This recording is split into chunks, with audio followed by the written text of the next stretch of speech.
They're not counter-protesters, okay? You've been in the media a long time. Other outlets do this. It's called gaslighting. Tell a lie confidently, and isolate people from the truth, and you can get people to believe anything. Fox and Friends decided to gaslit Americans, or gaslight Americans, I should say, during their coverage of Antifa and Proud Boys clashing this past weekend in Portland. Now, let me be clear that relatively speaking, these protests were not as violent as previous protests. However, there were a few instances of violence. Luckily, no one seems to have gotten hurt or killed, but there was video that was edited, I believe intentionally, to make it appear as though Antifa were the aggressors in one instance of violence during the weekend. So let me go ahead and show you that video, and then I'll fill in the blanks.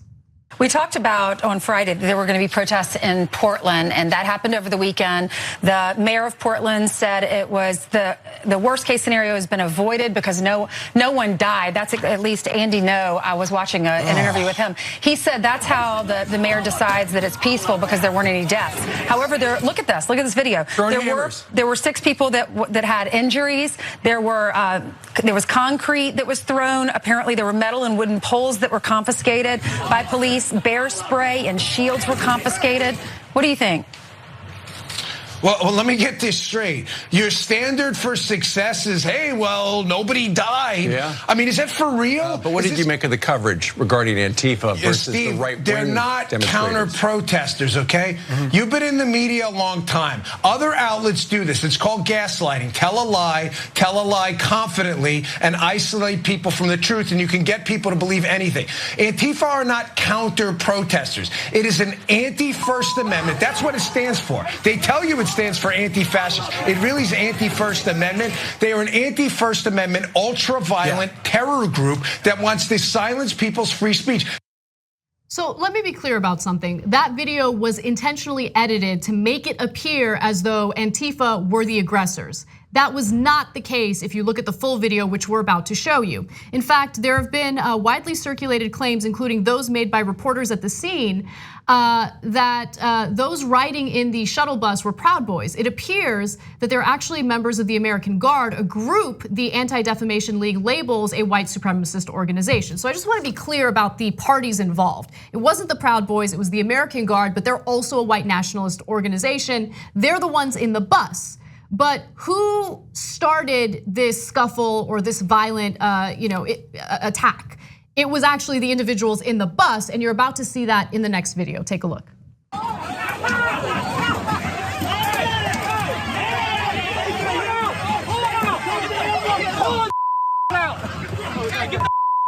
got a hammer!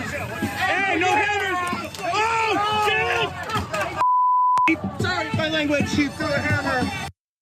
So you keep seeing this video of members of Antifa like using a hammer, right? And you think if you look at the edited video that the hammer belonged to them, they're the ones who used it. But if you watch the full video, which we just showed you, the hammer was from an individual in the bus. He was using it and then he threw it. At that point, someone from Antifa grabbed the hammer and then threw it back. I wonder if they brought the hammer because they thought they were Thor. Because these white nationalists are incredibly dangerous. They're also incredibly stupid. Like, oh yeah, let's bring a hammer. It'd be really cool. Anyway, so Proud Boys would claim that they're not white nationalists. So that's why part of the reason we're making the distinction. It also because it's important to get the story right. It's not them.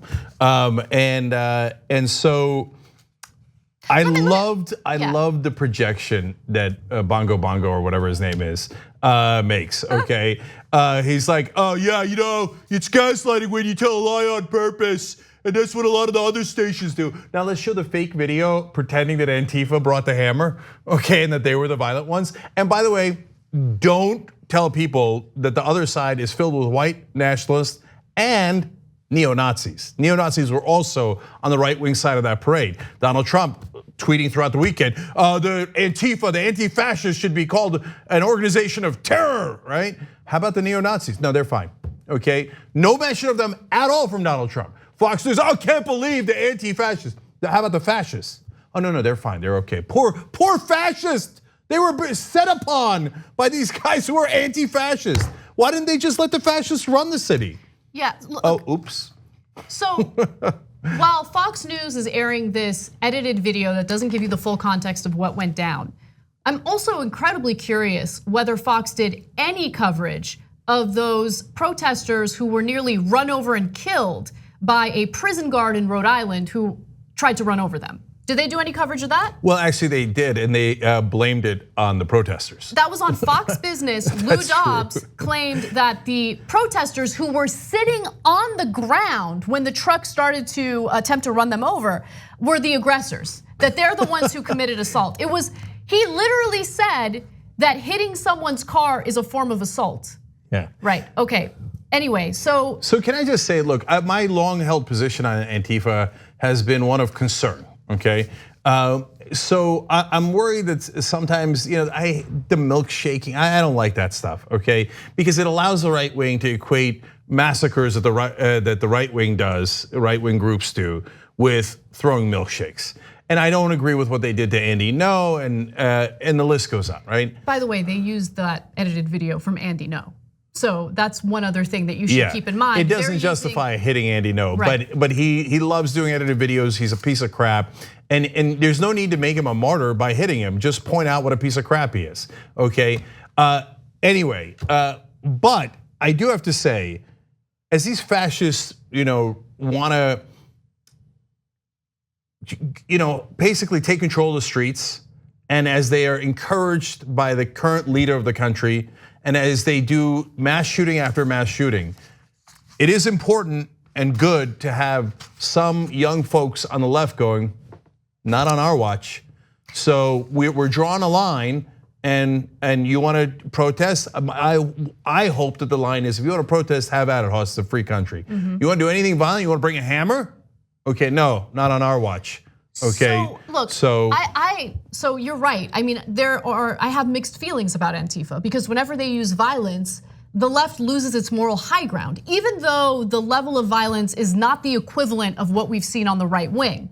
But why give them an argument that they can use against the left? Don't carry out violence. However, there have been cases, many cases, where Antifa has used the right strategy. And that certainly happened over the weekend, because they severely outnumbered, or I should say significantly outnumbered, the Proud Boys protesters, right? So showing up in solidarity, showing up in large numbers, and showing that hate will not stand in Portland, I think is important.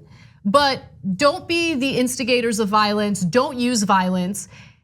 And I get it, it's hard. I remember when we were in Miami, Florida for the debates, we had nonviolence training because we knew there were gonna be agitators there. We knew there were gonna be people who were gonna try to get under our skin. And you guys know me, okay? I know me. I know that if I get provoked, things will happen. But there was a lot of power in restraint, and there was a lot of power in allowing these individuals to look like complete and utter lunatics while we were doing our thing. Yeah, look, we love to fight back at the Young Turks. Nobody mistakes that. But we do it rhetorically and politically, and I'm gonna get to the best part in a sec. But if you get dragged in the mud with them physically, then the media and the rest of the country goes, oh, both sides are crazy, right? Whereas if they're just screaming like spoiled children / lunatics that they are, they just look like weirdos, whereas you're doing a legitimate political movement. So be smart about it, both for moral reasons, but also strategic reasons, which gets to the most important point. Look, so those guys in the streets in Charlottesville, Portland, etc., the right wing, there's some import, and I like this, some people are standing their ground and saying, look, we're not gonna let you cross the line of physicality and violence. But the more important thing that the right wing did and the fascists did was they captured the government in the name of Donald Trump. So Donald Trump came in and won for the fascists. That's why when they chanted in Charlottesville, the Jews will not replace us, Trump said there was very fine people on that side. That's the fascists winning. And I can go on and on about his attacks, whole scale on Muslims, Latinos, gay people, and the list goes on and on and on. That is the fascists winning and capturing the government. Well, we can do likewise. So let's get a progressive to win the presidency and capture the government. Then the full might and force of the United States government is on our side.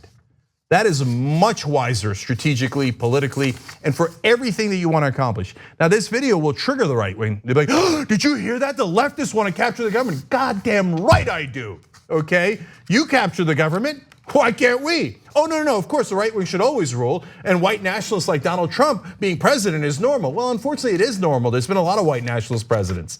Well, there's no reason why there can't be a left wing president, an actual progressive president. Now that happens very rarely. And when it does though, guys like FDR have been very, very strong and strong on behalf of all of the American people. And so we can do that. It's called a democracy. You know how you capture a government? You vote. And so get out there and act politically and kick their ass politically so that then all of a sudden, and you might say, you might be a little skeptical, hey, listen, there's a lot of issues with the cops, there's a lot of issues with the military, etc. But they would be working for the commander in chief. And that would mean progressives are in charge. And that is a very scary thought for the right wing, and that's a very scary thought for the establishment. And to which I say, fantastic. Wouldn't it be amazing if someone who actually cared about the American people was in charge? Let's go make that happen. Well, hey, you made it this far. You must really like the Young Turks. Thank you, we really appreciate you. Now, another easy way to keep supporting us also helps keep your internet activities and data private, all with a push of the NordVPN app. Head to nordvpn.com/TYT right now for 75% off of your next 3 years.